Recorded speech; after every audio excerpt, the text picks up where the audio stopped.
নির্বাচন। জুলাই অভ্যুত্থানের ছাত্র শ্রমিক জনতা দেয়ালে দেয়ালে যে প্রত্যাশার কথা লিখে রেখেছিল তার অন্যতম ফোকাস ছিল রাষ্ট্র ব্যবস্থার গণতান্ত্রিক সংস্কার। সেই লক্ষ্যে আমরা বেশ কয়েকটি সংস্কার কমিশন গঠন করেছিলাম। তাদের মধ্যে প্রধান প্রধান সংস্কার কমিশনগুলো যে সুপারিশ পেশ করেছে সেগুলোর মধ্যে স্বল্প সময়ের মধ্যে আশু বাস্তবায়নযোগ্য বহু সংস্কার আমরা ইতিমধ্যে সম্পন্ন করেছি। এই সংস্কারগুলোর মাধ্যমে অর্থনৈতিক খাত, বিচার ব্যবস্থা ও জনপ্রশাসনে গতিশীলতা আসবে, স্বচ্ছতা ও জবাবদিহিতা বহুলাংশে বৃদ্ধি পাবে, দুর্নীতি, অনিয়ম ও হয়রানি হ্রাস পাবে। দীর্ঘমেয়াদী সংস্কার কাজ বাস্তবায়নের লক্ষ্যে আমরা জাতীয় ঐকমত্য কমিশন গঠন করেছিলাম। এই কমিশনে 30টিরও অধিক রাজনৈতিক দল ও জোট স্বতঃস্ফূর্তভাবে অংশগ্রহণ করেছে, তাদের মতামত দিয়েছে। প্রাথমিক পর্যায়ে ঐকমত্য কমিশন 166টি সুপারিশ নিয়ে 30টির বেশি রাজনৈতিক দলের সঙ্গে প্রায় 2 মাস ধরে দলগত ও জোটগতভাবে আলোচনা করেছিল। এই প্রক্রিয়ায় যেসব বিষয়ে রাজনৈতিক দলগুলোর মধ্যে ঐকমত্য প্রতিষ্ঠিত হয়েছিল সেগুলো বাদ দিয়ে কমিশনের পক্ষ থেকে 19টি মৌলিক সংস্কারের বিষয় চিহ্নিত করা হয়।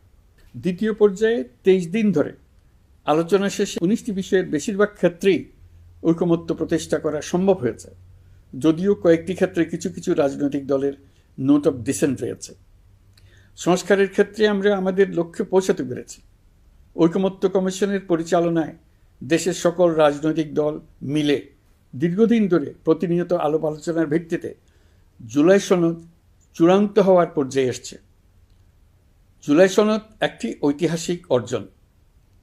এটা শুধু আমাদের রাজনৈতিক ইতিহাসে নয়, বৃহত্তর পরিমণ্ডলের রাজনৈতিক ইতিহাসেও স্মরণীয় হয়ে থাকবে।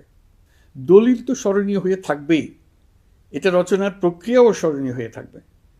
এই দলিল প্রণয়নের জন্য আমি সকল রাজনৈতিক দলের নেতৃবৃন্দকে এবং ঐকমত্য কমিশনের সদস্যবৃন্দকে, বিশেষ করে এই উদ্যোগের নেতৃত্বদানকারী প্রফেসর আলী রিয়াজকে জাতির পক্ষ থেকে অশেষ কৃতজ্ঞতা ও ধন্যবাদ জানাচ্ছি।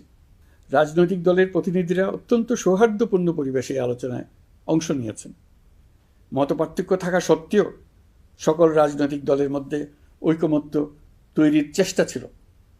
আমরা আশা করছি এই ঐকমত্যের ভিত্তিতে অচিরেই রাজনৈতিক দলগুলি জুলাই সনদে স্বাক্ষর করবে এবং এর বাস্তবায়নেও ঐকমত্যে পৌঁছাবে। জুলাই সনদ বাংলাদেশে সুষ্ঠুভাবে ক্ষমতা হস্তান্তর, জবাবদিহিমূলক রাষ্ট্রীয় প্রতিষ্ঠানগুলোর স্বাধীনতা ও সক্ষমতা, নাগরিক অধিকারের সত্যিকারের বাস্তবায়ন, রাষ্ট্রীয় সম্পদ ও সামর্থ্যের ব্যবস্থাপনা নিশ্চিত করবে। আমাদেরকে নিশ্চিত করতে হবে ভবিষ্যতের কোনো সরকারই যেন আর ফ্যাসিস্ট হয়ে উঠতে না পারে। রাষ্ট্রকে এমনভাবে মেরামত করতে হবে যাতে